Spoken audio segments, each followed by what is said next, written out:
ಇದ್ದೀನಿ, ಮತ್ತೇನು ಮಾತಾಡೋ ಅವಶ್ಯಕತೆ ಇಲ್ಲ.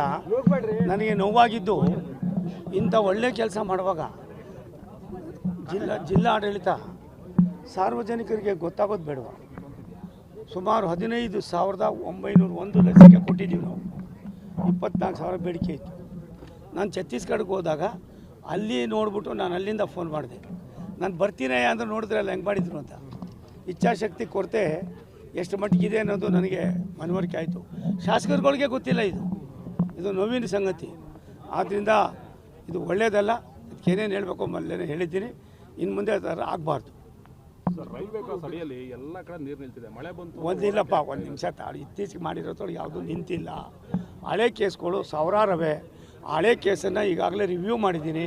15 ದಿನಗಳ ಹಿಂದೆ ನಾವು ಮಹಾನಗರ ಪಾಲಿಕೆಯವ್ರನ್ನ, BDA ನವ್ರನ್ನ, ಸ್ಲಮ್ ಬೋರ್ಡ್ನವ್ರನ್ನ, ರೈಲ್ವೆ ಇಲಾಖೆಯವ್ರನ್ನ ಎಲ್ಲರನ್ನೂ ಕೂಡ ಕರೆದು ಮಾತಾಡಿದ್ದೀವಿ. ಇದು ಕರ್ನಾಟಕ ರಾಜ್ಯದ ಒಂದಲ್ಲ, ಇಡೀ ರಾಷ್ಟ್ರದಲ್ಲಿ ಈ ಕೆಲಸ ನೋವಿತ್ತು.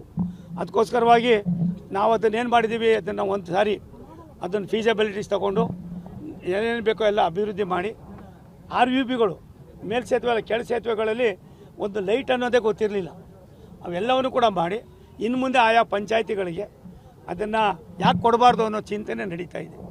ಇದು ನಾನು ಬಂದ ಮೇಲೆ ಆಗಿರೋದು. ಬೆಂಗಳೂರು ಸುತ್ತ 100 ಕಿಲೋಮೀಟ್ರ್ ದೂರದಲ್ಲಿ ಎಷ್ಟಿದೆ ಅಂತ ಯಾರಿಗೂ ಗೊತ್ತಿರಲಿಲ್ಲ. ಆ 100 ಕಿಲೋಮೀಟ್ರ್ ದೂರದಲ್ಲೇ ನೀವೆಲ್ಲ ಬರೋದ್ರಿಂದ ಇಂಥ ಅನೇಕ ಯೋಜನೆಗಳನ್ನು ಕಾರ್ಯರೂಪಕ್ಕೆ ತರ್ತಕ್ಕಂಥದಕ್ಕೆ ಸುಮಾರು 100 ಕೆಲಸಗಳು ನಡೀತಾ ಇದೆ. ನೀವೇನು ಹೇಳಿದ್ದೀರಿ ಅದು ನಿಜವಾಗ್ಲೂ ಅವಶ್ಯಕತೆ ಇದೆ, ಅದನ್ನು ಮಾಡ್ತೀವಿ. ಡಾಕ್ಟ್ರು ಅವ್ರು ಯಾವ ಎಮೋಷನಲ್ಲಿದ್ರೂ ಗೊತ್ತಿಲ್ಲ. ಅದಾದಮೇಲೆ ನಾನು ಮಾತಾಡಿದೆ, ಯಾಕೆ ಡಾಕ್ಟ್ರೆ ಏನಾಗಿತ್ತು ನಿಮಗೆ ಅಂತ ಕೇಳಿದೆ. ಇಲ್ಲ ಕಣಣ್ಣ ಏನೋ ಆಗೋಯ್ತು, ಅದು ಹೇಳ್ಬಾರ್ದಾಗಿತ್ತು ಹೇಳ್ಬಿಟ್ಟು ಅಂದರು. ಹಾಗಾಗಿ ಮತ್ತೆ ಜಾಸ್ತಿ ಅಲ್ಲ, ಅಷ್ಟೊಂದು ಪ್ರಶ್ನೆ ಚರ್ಚೆ ಮಾಡೋದು ಬೇಡ. ಅವೆಲ್ಲ ಆಗೋದಿಲ್ಲ. ಪುಣ್ಯ ಭೂಮಿ ಇದು, ಇತಿಹಾಸ ಇರ್ತಕ್ಕಂಥ ಐತಿಹಾಸಿಕ ಹಿನ್ನೆಲೆ ಇರ್ತಕ್ಕಂಥದ್ದು ತುಮಕೂರು ವಿಶ್ವದ ಭೂಪಟದಲ್ಲಿ ತುಮಕೂರಾಗಿ ಉಳಿಬೇಕಲ್ಲ. ತುಮಕೂರು ಕೊಟ್ಟಿರ್ತಕ್ಕಂಥ ಕೊಡುಗೆ, ಈ ತುಮಕೂರಿನಲ್ಲಿದ್ದಂಥ ತಪಸ್ವಿಗಳ ಒಂದು ಆಶೀರ್ವಾದ, ಪ್ರಾಯಶಃ ಬೇರೆಯವ್ರು ಮಾಡಿರ್ತಕ್ಕಂಥ ದೊಡ್ಡ ದೊಡ್ಡ ಸಾಧನೆಗಳು ಅದು ಹಂಗೆ ಇರಬೇಕಾಯ್ತದೆ. ಡಾಕ್ಟ್ರ್ ಯಾಕೆ ಹೇಳಿದ್ರು ಗೊತ್ತಿಲ್ಲ, ಅದು ನಾನು ಮಾತಾಡಿದ್ದೀನಿ. ಅದು ಅವಶ್ಯಕತೆ ಇಲ್ಲ ಅನ್ನೋದು ಕೂಡ ಅದು ಒಂದು ಹಂತಕ್ಕೆ ಬಂದಿದೆ. ಅದ್ರ ಪಾಡಿಗೆ ಅದು ಆಯ್ತದೆ, ಎಲ್ಲ ಆಯಿತು, ಅವೆಲ್ಲ ಆಗಿದೆ, ಕೆಲಸ ನಡೀತಾ ಇದೆ. ಇದೆಲ್ಲ ಮುಗಿದ ಮೇಲೆ ದೊಡ್ಡವರೇ ಬರ್ತಾರೆ. ನಿಮ್ಮ ಸ್ನೇಹಿತರು ನಾಡು ಮುಖ್ಯಮಂತ್ರಿ ಆಗ್ತಾ ಇರ್ತಕ್ಕಂಥ ಒಂದು ರಾಜ್ಯಕ್ಕೆ ಒಳ್ಳೆ ಕೆಲಸ ಮಾಡಲಿ, ಏನಿವತ್ತು ಇದೆ ಈ ಗೋಜಲು ಅನಿಶ್ಚಿತತೆ, ಅದನ್ನು ಹೋಗಲಾಡಿಸೋ ಕೆಲಸ ಮಾಡಲಿ. ಅದಕ್ಕೆ ನಮ್ಮದೇನಿದಿಲ್ಲ. ಅವ್ರ ಪಕ್ಷ ಅವ್ರಿಗೆ ಕೊಟ್ಟಿದೆ, ಹೈಕಮಾಂಡ್ ತೀರ್ಮಾನ ಮಾಡಿದೆ, ಕೊಟ್ಟಿದ್ದಾರೆ. ಅವ್ರ ಅನುಭವವನ್ನು ಹಂಚ್ಕೊಳ್ಳಿ. ನೀನು ನನಗೆ ಬೇಕಾದವರು, ಎಲ್ಲರೂ ಒಂದು ಹೇಳ್ತೀನಿ ಕೇಳಿ. ಯಾರಿಗಾರು ಶತ್ರುಗಳಲ್ಲ, ಯಾರಿಗಾರು ಮಿತ್ರರಲ್ಲ. ಆತ್ಮೀಯತೆ ಅನ್ನೋದೇ ಬೇರೆ, ರಾಜಕಾರಣನೇ ಬೇರೆ. ಆದರೆ ಉಪಯುಕ್ತವಾದ ಸಂದರ್ಭದಲ್ಲಿ ಅವಕಾಶ ಸಿಕ್ಕಿದಾಗ ಏನು ಮಾಡ್ಬೋದು ಅಂತ ಅವ್ರಿಗೆ ಏನಾದ್ರು ಅರಿವಿದ್ರೆ ಆ ಕೆಲಸ ಅವ್ರು ಮಾಡಿದ್ರೆ ಒಳ್ಳೇದು. ಒಳ್ಳೇದಾಯಿತು ಅಂತ ಹೇಳಿದ್ವಲ್ಲ, ಒಳ್ಳೆ ಕೆಲಸ ಮಾಡಲಿ. ಈಗ ಆಲ್ರೆಡಿ ಮೋದಿ ಅವರ ಜೊತೆ ಚರ್ಚೆ ಮಾಡಿದ್ದಾರೆ ಸರ್. ಈಗ ಬ್ರಿಡ್ಜಿನ ವಿಚಾರ ಕರ್ಕೊಂಡ್ಬರ್ತೀನಿ ಅಂತ ಭಾಷಣದಲ್ಲಿ ಮಾತಾಡೋದು. ಬ್ರಿಡ್ಜಿನ ವಿಚಾರ ಕರ್ಕೊಬರ್ತೀನಿ ಅಂದರೆ ಪ್ರಯತ್ನ ಮಾಡ್ತೀನಿ ಅಂದಿದ್ದು. ಯಾಕೆ ಪ್ರಯತ್ನ ಮಾಡ್ತೀನಿ ಅಂದರೆ ನಮ್ಮ ತುಮಕೂರಿಗೆ ಇನ್ನೊಂದಷ್ಟು ಒಳ್ಳೆಯ ಯೋಜನೆಗಳಾಗಬೇಕಾಗಿವೆ. ತುಮಕೂರು ಬೆಂಗಳೂರು ಯಾವ ರೀತಿ ಬೆಳೀತಾ ಇದೆಯೋ ಆ ಬೆಳೀತಕ್ಕಂಥ ಲಕ್ಷಣಗಳಿವೆ, ಇನ್ಫ್ರಾಸ್ಟ್ರಕ್ಚರ್ ಇದೆ.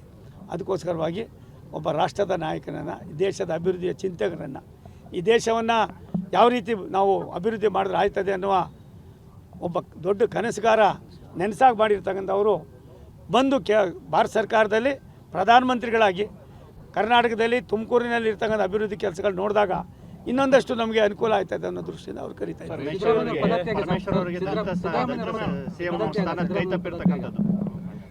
ಒಂದು ನಿಮಿಷ ತಾಳು. ಯಾರಿಗೆ ಪದತ್ಯಾಗ ಮತ್ತೊಂದು ಮಗದೊಂದ್ರ ಬಗ್ಗೆ ಚರ್ಚೆ ಅವಶ್ಯಕತೆ ಇಲ್ಲ. ಅಭಿವೃದ್ಧಿ ಆಗಬೇಕು. ಅಭಿವೃದ್ಧಿ ಬಗ್ಗೆ ಅವ್ರು ಯಾವ ರೀತಿ ಮಾಡ್ತಾರೋ ನೋಡೋಣ. ಅಲ್ಲ, ಈಗ ಬಿಜೆಪಿ ರಾಜ್ಯಾಧ್ಯಕ್ಷ ಬದಲಾವಣೆ ಸರ್, ಒಂದು ಸರ್ ತಮಗೆ ಪಟ್ಟ ಸಿಗತ್ತಾ ಅಂತಿದೆ ಸರ್. ಒಂದು ಸೆಕೆಂಡ್ ಬಿಜೆಪಿ ರಾಜ್ಯಾಧ್ಯಕ್ಷ ಬದಲಾವಣೆ ಆಗುತ್ತಾ ಅಂತ ನೋಡಪ್ಪ, ನನ್ನ ಹತ್ರ ಯಾವುದೂ ಮಾಹಿತಿ ಇಲ್ಲ. ವ್ಯಕ್ತಿಗಿಂತ ಪಕ್ಷ ದೊಡ್ಡದು, ಪಕ್ಷಕ್ಕಿಂತ ದೇಶ ದೊಡ್ಡದು ಅನ್ನೋದು ನನ್ನ ಸ್ಪಷ್ಟವಾದ ಅಭಿಪ್ರಾಯ ಇರುವಾಗ ನಾನು ಭಾರತ ಸರ್ಕಾರದ ಮಂತ್ರಿಯಾಗಿ ಕೆಲಸ ಮಾಡ್ತಾಯಿದ್ದೀನಿ. ಇತ್ತೀಚಿನ ಬೆಳವಣಿಗೆಗಳು ಯಾವ ರೀತಿ ಆಗಿದೆಯೋ ಅದ್ರ ಬಗ್ಗೆ ನನಗೆ ಮಾಹಿತಿ ಇಲ್ಲ. ಹೈಕಮಾಂಡು ಪಕ್ಷ ಅವ್ರ ತೀರ್ಮಾನಕ್ಕೆ ನಾವು ಬದ್ಧರಾಗಿರ್ತೀವಿ. ಜವಾಬ್ದಾರಿ ಕೊಟ್ಟು ನಿಭಾಯಿಸ್ತೀರಾ ಸರ್?